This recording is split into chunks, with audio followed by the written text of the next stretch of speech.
वो Donald Trump जो भारत और पाकिस्तान के युद्ध को रोकने के दम भर रहे थे, रसिया और यूक्रेन के बीच सीज़फायर का ऐलान करवा रहे थे, तो सीरिया के आतंकवादी से मिलकर अपने ही पीस वाली छवि को बना रहे थे। वो डोनाल्ड ट्रंप जो पूर्व अमेरिकी राष्ट्रपति से कह रहे थे युद्ध करनी बेवकूफ़ी है, वो अमेरिका को जो दोबारा से ग्रेट बना रहे थे, खुद के लिए नोबेल पुरस्कार की मांग कर रहे थे। ऐसा क्या हो गया जो डोनाल्ड ट्रंप ने ना सिर्फ इसराइल का साथ दिया, ना कि अमेरिका को सीधे सीधे युद्ध में उतार दिया? क्या अमेरिका का ईरान पर हमला, ईरान के परमाणु ताकत को रोकने के लिए राहतें देने में न्यूक्लियर साइट पर बम बरसाया गया, ईरान पर न्यूक्लियर प्लान 10 को पीछे चला गया? डोनाल्ड ट्रंप कहते हैं कि हमने दुनिया को बचा लिया, लेकिन सवाल यह है कि दुनिया को बचाया या दुनिया को युद्ध की आग में झोंक दिया? क्या इजराइल की चाल में अमेरिका फंस गया? क्या इजराइल की चाल में इजराइल की लड़ाई में अपनी लड़ाई क्यों बना लिया अमेरिका ने? क्यों अमेरिका ने पहली बार इतना खुलकर हमला किया? क्यों ये शांति का रास्ता है या तीसरे विश्व युद्ध का रास्ता? मिडिल ईस्ट इसमें चल उठेगा? ईरान कितना जवाब देगा? और सबसे बड़ा सवाल ये है कि वर्ल्ड वॉर 3 और के बहाने पर है, खाड़ी देश पाकिस्तान, रूस, चीन अब किस तरफ जाएंगे? भारत को अब इस तरफ कितना नुकसान होगा? बहुत सारे सवाल हैं जो लोगों के मन में हैं। इन तमाम सवालों का इस वीडियो का जवाब, भारत को इसमें कितना ज़्यादा नुकसान होगा, बहुत सारे सवाल हैं जो लोगों के मन में हैं और इन तमाम सवालों का जवाब हम इस वीडियो में देंगे। हम आपको बताएंगे कि ईरान पे हमला कैसे किया गया, किस तरह से किया गया, कितना नुकसान हुआ, कितनी कामयाबी थी, कैसे मतलब ट्रंप का नज़रिया जो है बदल गया। पाकिस्तान में डबल मुश्किलें क्या है, भारत पाकिस्तान कैसे प्लान दो राहे पर है, और मतलब इजराइल अमेरिका सहयोगी है या फिर इजराइल के हाथ में रिमोट कंट्रोल है जो अमेरिका जो सब कुछ कर रहा है, ये सब कुछ हम बताएंगे।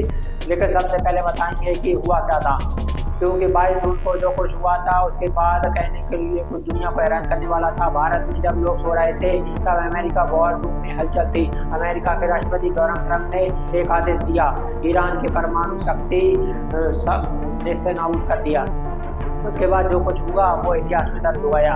अमेरिका B-2 बॉम्बर जो रडार से बच निकलते हैं वो एक बार धरती के अंदर गहरे छुपे ठिकानों को ईरान में तबाह कर देते हैं। 3 टारगेट थे, पहला था नातान्स, दूसरा था एस्वान और तीसरा फुल्डो।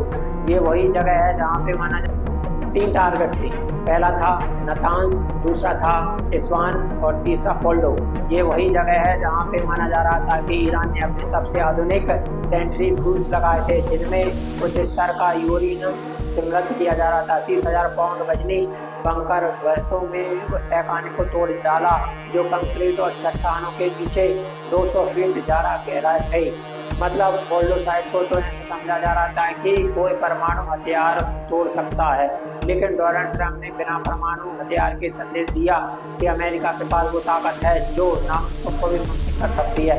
इस हमले में B-2 बॉम्बर्स ने इसराइल के पहले साफ किए गए रास्ते से सीमा में प्रवेश किया। इसराइल ने एयर डिफेंस को काफ़ी कमज़ोर कर दिया था शुरुआती हमलों में, और इसी के बाद अमेरिका को मौका मिला था कि आसमान साफ है। खुद डोनाल्ड ट्रंप ने कहा कि हम पूर्व विनाश की तरफ बढ़ रहे हैं। लेकिन सवाल फिर वही है, क्या ये सिर्फ परमाणु साइट को नष्ट करने की कहानी थी या फिर कहानी इसके आगे भी थी?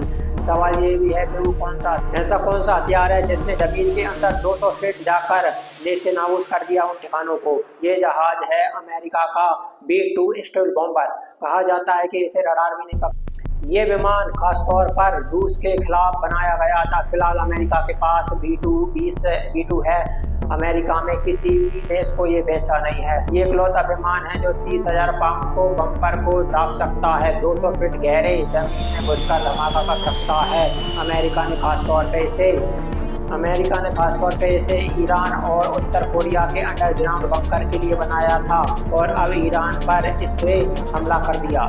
अब सवाल ये है कि हमले से कितना नुकसान हुआ, कितना कामयाब हुए? तो अमेरिका का ये दावा है कि ईरान का जो परमाणु कार्यक्रम है जो 10-15 साल पीछे चला गया है, मतलब ये कह सकते हो इस हमले से अमेरिका ये दावा कर रहा है कि ये हमला सटीक है, निश्चित है। मतलब बोलो जो पहाड़ियों की गहराई में जो थी वो मंजिल में तब्दील हो चुकी है। निशान से लेकर पाकिस्तान तक वहाँ मशीनें खाक हो चुकी है। न्यूज़ टाइम ने खबर छापी है कि बीटो बम्बर्स ने शोलों पर दर्जनों बम्पर गिराए। जो हालांकि ईरान साफ कह रहा है कि ये हमला उसे कमजोर नहीं करेगा।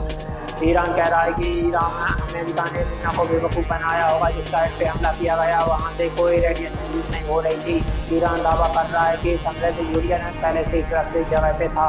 अब ईरान और अमेरिका के बीच में ये युद्ध की बात छुट चुकी है। तो अब ईरान और अमेरिका में कौन सही कौन गलत, ये इसका जवाब किसी के पास नहीं है, क्योंकि जवाब अक्सर वही से आता है जो युद्ध जीतता है। जो युद्ध जीतेगा वो इतिहास को अपने हिसाब से लिखेगा। लेकिन सवाल ये है, उससे भी बड़ा सवाल ये है कि डोनाल्ड ट्रंप जो मई के महीने में जो खुद कह रहे थे कि इसराइल को कि आप युद्ध को मत बढ़ाइए, उनका नज़रिया इतनी तेजी से कैसे बदल गया। डोनाल्ड ट्रंप जो पहले मान रहे थे कि बातचीत से हल निकल आएगा, उन्होंने युद्ध का रास्ता क्यों अपनाया। ये बात सोचने वाली बात है। जिस तरह से उन्होंने युद्ध कर दिया, उन्होंने बार बार कहा था कि अमेरिका को वो युद्ध में झोंकना नहीं चाहते हैं, वो पलटे कैसे। मतलब कि इसको लेके जो इनसाइडर कहानी आती है, डोनाल्ड ट्रंप को माना जा रहा है कि वो तबाही देखकर डोनाल्ड ट्रंप को लगा के क्रेडिट उनके हिस्से से चला जाएगा। और इसी को लेकर डोनाल्ड ट्रंप ने फॉक्स न्यूज़ पे ये दावा किया था कि दुनिया नहीं जानती इस ऑपरेशन में उनकी भूमिका बहुत बड़ी है। इसी के बाद उन्होंने खुलकर इजराइल का साथ दिया। जब डोनाल्ड ट्रंप को ये रिपोर्ट मिली तो इजराइल के हमले से ईरान के परमाणु ताकत को नुकसान पहुंचा है, तो वो और खुलकर मैदान में सामने आ गए और 22 जून को सुबह सब कुछ कर दिया। अब सवाल ये है कि जो कुछ हुआ है ईरान के बाद ईरान क्या करेगा। ईरान खामोश नहीं बैठेगा, ये तय है। और ईरान जवाब देगा, और ईरान ने जवाब देना शुरू कर दिया। इजराइल पे हमला शुरू कर दिया है। मतलब ये कह सकते हो अब इजराइल का हमला जिस तरह से होगा उसका जवाब क्या अमेरिका झेल पाएगा, या फिर अमेरिका पलटकर दोबारा से जवाब देगा। अब देखने वाली बात ये होगी कि कौन कितना किस पे भारी पड़ता है। ईरान के सुप्रीम लीडर जो अब्दुल्ला खान ने ये साफ किया है कि ये अमेरिका और इजराइल के भारी पड़ेगा। अब सैन्य नहीं बल्कि रणनीतिक भी होगा। इसकी शुरुआत हो चुकी है इस युद्ध के दौरान। मतलब ये कह सकते हो आपके अब ये युद्ध एक निर्णायक किस तरफ जाएगा, निर्णायक मोड़ पर। मतलब कि जिस तरह से ये युद्ध चल रहा है, शुरुआत हो चुकी है। ईरान ऑपरेशन 2.3 के तहत इजराइल के कई शहरों पर मिसाइल दाग दी है, लेकिन ये शुरुआत है। खुफिया रिपोर्ट कहती है कि ईरान जो प्रॉक्सी ग्रुप्स है, हिज़्बुल्लाह, हूसी और मिलिशिया, इनको भी एक्टिव किया गया है। और इसके साथ ही उस जगह को भी अब सोचने वाली बात यह है कि कौन किस पे भारी पड़ेगा, ईरान या अमेरिका। अब देखना ये है कि कौन जीतेगा इस युद्ध में। अब इस युद्ध में जो कुछ भी होगा वो एक निर्णायक समय पे पता चलेगा कि अब इस युद्ध का परिणाम क्या होने वाला है।